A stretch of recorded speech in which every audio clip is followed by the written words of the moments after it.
Hello, good morning. Magluto po tayo ng pork steak. My version.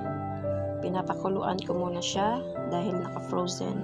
Nilagyan ng paminta, liso at dahon, asin, bitchin para malasa. At tapos isalin na natin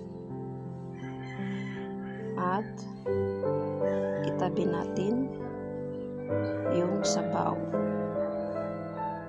So, hindi ko na pinapakita kung paano ko hiniwa yung mga ingredients. Onion,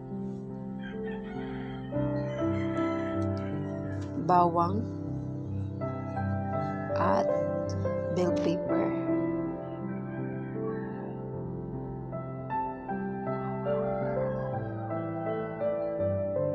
Sasangagin muna natin yung pork.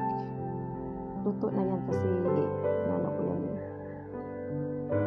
Pinapakuluan ko muna siya bago ko hinihiwa. So hindi na lang natin i-golden brown para madali na lang. At haluin lang natin. Then isalin na natin siya at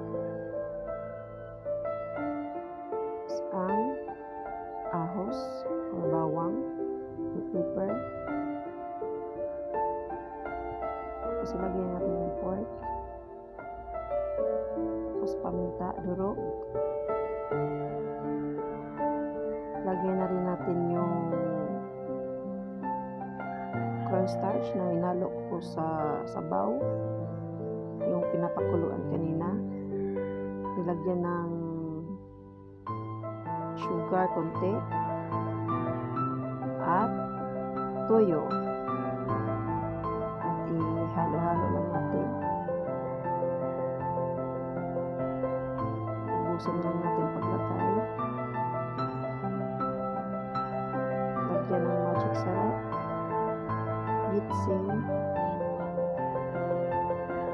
at pakuluin ng mga ilang minuto. 3 minutes na lang kasi luto na yung porky. So ilagay natin yung onion ready. Yan.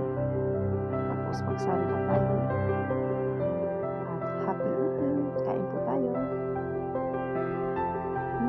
Sarap. Malinamnam. So ito yung finished product. Ito ang my pork version.